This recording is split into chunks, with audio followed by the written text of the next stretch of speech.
ज्यादातर सवाल 12वें पंथ के जो भगत हैं, रामपाल जी महाराज के शिष्य, उनके सवाल आए हैं सृष्टि रचना के ऊपर। वो कहते हैं कि जो रामपाल जी महाराज सृष्टि रचना बताते हैं वही सत्य है। आप जो सृष्टि रचना बताते हो वो हमें समझ नहीं आती। बिल्कुल सही बात है, इसमें कोई दो राय नहीं है कि जो सृष्टि रचना मैं बता रहा हूं वो आपके समझ में नहीं आएगी। अरे जब धर्मदास जी को 100 बार सुनानी पड़ी वो सृष्टि रचना, तो आप कैसे समझ जाओगे? आप भी नहीं समझ पाओगे, आपको भी 100 बार सुनानी पड़ेगी, तब भी नहीं समझ पाओगे आप तो। वो 100 बार सुनाने के बाद तो समझ गए थे। तुम्हारा तो ये हाल है कि तुम 1000 बार सुनाऊंगा तब भी नहीं समझ में आएगी, और 1000 बार सुना चुका हूं मैं, तब भी आपके समझ में नहीं आई। तो जैसे सृष्टि रचना पे सवाल करेंगे आज, शंका समाधान हो जाएगी आपकी, और इन भक्तों को बहुत अच्छा हौसला भी मिलेगा जो रामपाल जी के भगत, 12वें पंथ के भगत, उनको छोड़ छोड़ के हमारे पास आए हैं। आज उन्हें बहुत से ऐसे सवाल मिलेंगे, अगर ये सवाल उन लोगों से पूछ लें, अपने गुरुओं की संगत से या जो भी कोऑर्डिनेटर्स हैं उनसे पूछ लें, तो वो आपको जवाब नहीं दे पाएंगे, उनके हाथ खड़े हो जाएंगे। तो पहला सबसे बड़ा कारण क्या है उनकी सृष्टि रचना गलत होने का? कि उन्होंने कहा कि परमात्मा ने काल को पैदा किया है, जो बिल्कुल गलत है। परमात्मा से कभी ऐसी भूल हो ही नहीं सकती कि वो किसी काल रूपी दुष्ट प्राणी को पैदा कर दे जो उसी के बच्चों के लिए घातक सिद्ध हो जाए। ऐसा कभी हो ही नहीं सकता। ये तो गलती है, त्रुटि है, भूल है, और परमात्मा कभी कोई भूल नहीं करता। जैसे वैज्ञानिक होते हैं, एक ऐसा रोबोट बना दिया जो वैज्ञानिकों के लिए ही खतरा बन जाए, जनता के लिए ही खतरा बन जाए, तो ये भूल इंसान से हो सकती है, ये परमात्मा से नहीं हो सकती।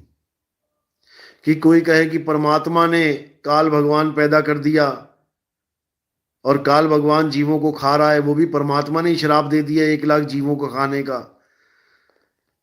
काल भगवान अपनी मर्जी से नहीं खा रहा है, 1 लाख जीवों को खाने का श्राप दे दिया परमात्मा ने। बताओ, श्राप दिया या उसकी मौजें लगा दी पेट भरने की?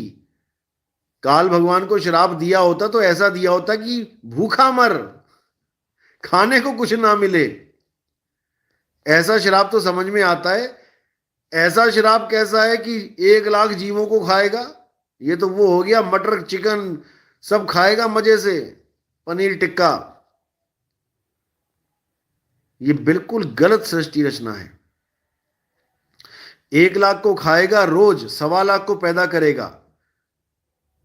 तो जब केवल 3 गुणों को पैदा किया था तब 1 लाख जीव कहां थे? तब किसको खा रहा था? तब 1.25 लाख कहां पैदा किया उस दिन में? जब श्राप ही मिल गया कि 1 लाख रोज पैदा करेगा, 1.25 लाख और 1 लाख रोज खाएगा, तो रोज का मतलब रोज होता है, एक भी दिन मिस नहीं होना चाहिए, क्योंकि परमात्मा का श्राप है भाई। तो जब पहली बार त्रिदेव आए तो उस वक्त तो 1 लाख थे ही नहीं, तो मारेगा कहां से? और 1.25 लाख पैदा कहां से कर देगा? हैं ही 5 लोग मिलके गिन के इस दुनिया में। या पहले दिन ही 1 लाख जीव पैदा कर दिए? देवी भागवत पढ़ो, उसमें क्या लिखा है कि ब्रह्मा विष्णु महेश जब पैदा हुए तो वो देख रहे हैं कि हमें किसने पैदा किया भाई, हम यहां कहां से आ गए। उसके बाद एक देवी आई और उनको एक रथ पे, एक हवाई विमान जैसे होता है उड़ने वाला रथ, उस पे ले जाके अन्य अन्य लोगों की सैर कराने लगे। तो जब सैर करा रहे थे तब 1 लाख जीव कहां थे? उस दिन तो श्राप ही झूठा पड़ गया। 1 लाख जीव खाना और 1.25 लाख पैदा करने का मतलब समझते हो कि कितनी आबादी होगी तब, जब 1 लाख जीव मरेगा। आज आप हिसाब लगाओ कि कितने लोग मरते हैं दुनिया में। आज ही आप, आज की गिनती में ही ये कहानी झूठी पड़ जाएगी, ये सृष्टि रचना की कहानी झूठी पड़ जाएगी।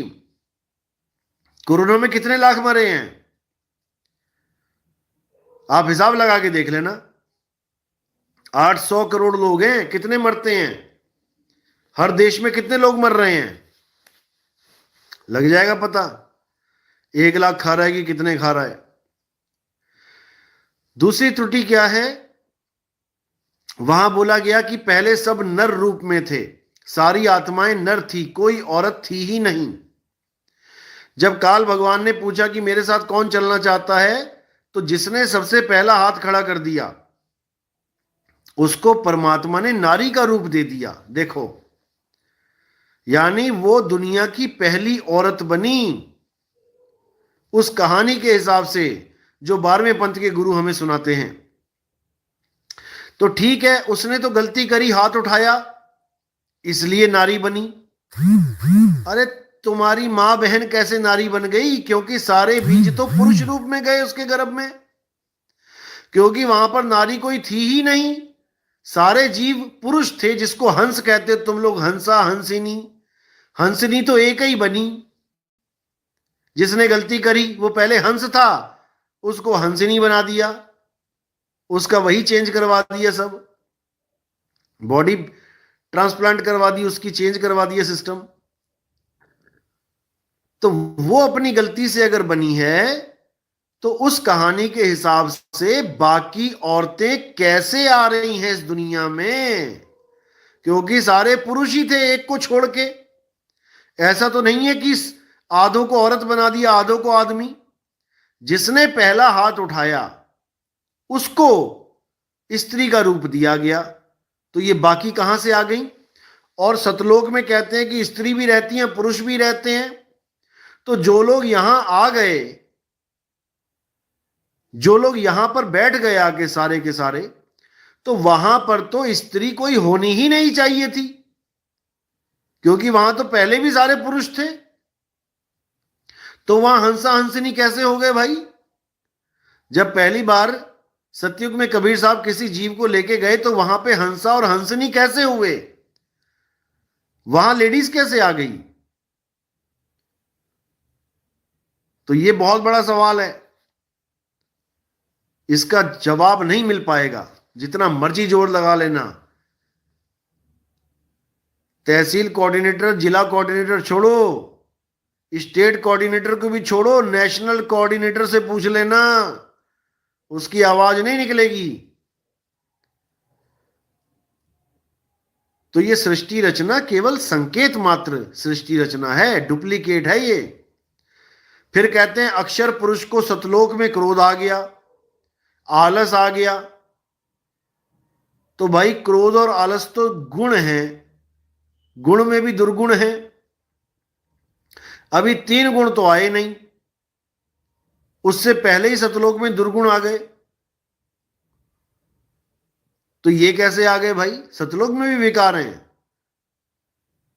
विकारी सतलोक में हमने जाके करना क्या है? फिर वही क्रोध, फिर वही काम आ जाएगा। कहते हैं वहां पर भी काम क्रीड़ा हुई, इसलिए परमात्मा ने बाहर निकाल दिया। सतलोक में भी काम क्रीड़ा हो रही है, सतलोक में भी विकार उत्पन्न हुए पड़े हैं। तो ये भाई सांकेतिक ज्ञान है ये सारे। अक्षर पुरुष कौन है? ये सांकेतिक ज्ञान है। काल भगवान कौन है? ये सांकेतिक ज्ञान है। अष्टांगी क्या है? ये सांकेतिक ज्ञान है। 3 गुण क्या है? ये सांकेतिक ज्ञान है। और असली राम क्या है? ये भी सांकेतिक ज्ञान है, जिसको सैन बैन कहते हैं। सैन यानी संकेत, सांकेतिक ज्ञान। सांकेतिक ज्ञान का मतलब सैन बैन, बैन मैंने ज्ञान और सैन मैंने संकेत। संकेतों के द्वारा जो ज्ञान समझा दिया जाए उसे सैन बैन कहते हैं। तो साहिब समझा रहे हैं कि ये सब संकेत दिए गए तुम्हें समझाने के लिए सृष्टि रचना को, धर्मदास ये जग बौराना, कोई न जाने पद निर्वाणा। यही कारण मैं कथा पसारा, मैं कथा पसारा, इसी कारण मैंने कथा पसारी है। इन सब से कहिए एक राम न्यारा। वो राम सबसे न्यारा है। इस कथा को हमने सांकेतिक रूप में समझ लेना है। ये जो सृष्टि रचना की कथा है, ये सांकेतिक ज्ञान है, इसको समझ लो और फिर मूल ज्ञान में आ जाओ। बस तब हर चीज क्लियर होती चली जाएगी। लेकिन दुख के साथ कहना पड़ता है कि ये लोग कबीर कबीर तो करना सीख गए। हु इज कबीर तो सीख गए, लेकिन व्हाट इज कबीर ये नहीं जान पाए। दुख इसी बात का। साहिब कह रहे कबीर कबीर क्या करे, खोज आपन शरीर और 10 इंद्रियां बस में कर, तू आपे आप कबीर। तुम ही कबीर हो, तुम ही आत्मदेव हो, लेकिन तुम अपने आप को जीव अवस्था में पहुंचा के बंधन में पड़े हो। तुम दृष्टा अवस्था में आके बंधन में पड़ गए हो। दृष्टा हो जाना बंधन है, क्योंकि दृश्य दिखेगा तभी तो दृष्टा होगा। बंधन है। जितने भी गुरु दृष्टा दृष्टा कर रहे हैं, ये सब बंधन में डाल रहे हैं लोगों को, लेकिन ये जीव को समझ में नहीं आ रहा है, इसीलिए उलझा पड़ा है। जिस दिन इसको समझ में आ गया, उसके बाद इसे बांधने वाला कोई नहीं है। तो उड़ जा हंस अकेला। तो इनकी सृष्टि रचना में बहुत से पोल हैं, बहुत से पोल हैं, सोच भी नहीं सकते आप, ऐसे ऐसे पोल हैं।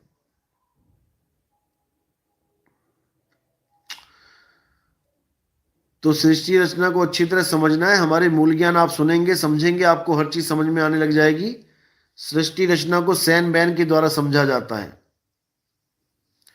तो हमारे सत्संग 1 नंबर से स्टार्ट करने हैं आपने। जो नए भाई हैं, अभी नए नए जुड़े हैं, अभी नहीं उनको समझ में आ रही बात, आप बिल्कुल हार मत मानना।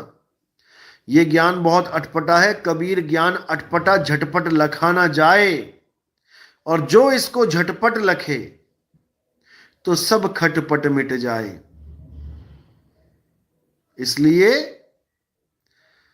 हार नहीं माननी है। सुनते जाओ, सुनते जाओ। परमात्मा की कृपा कब हो जाए पता भी नहीं लगेगा।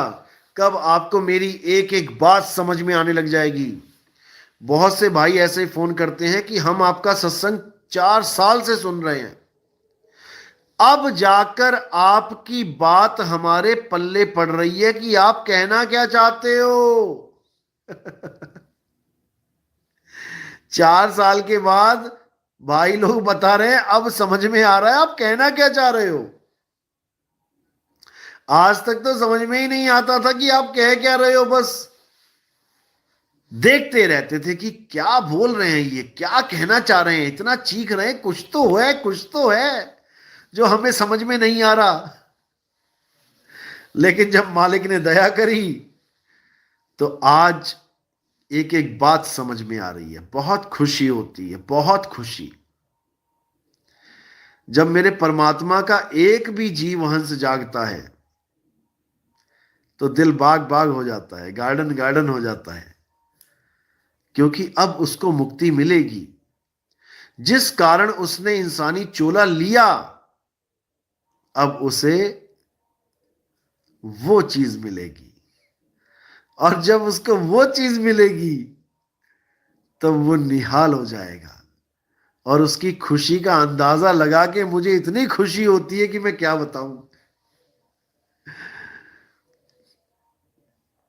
तो बहुत जरूरी है जीवों का जागना, बहुत जरूरी है।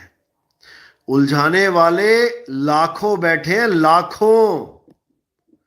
हमारे YouTube चैनल के अलावा आपको जितने भी चैनल ज्ञान वाले दिख रहे हैं, आप यकीन नहीं करोगे, सबके सब या जीव ज्ञानी है, या ब्रह्म ज्ञानी है, या तत्व ज्ञानी है, या दृष्टा ज्ञानी है। इन्हीं चार कैटेगरीज में उलझा उलझा के मार रहे हैं सबको ये।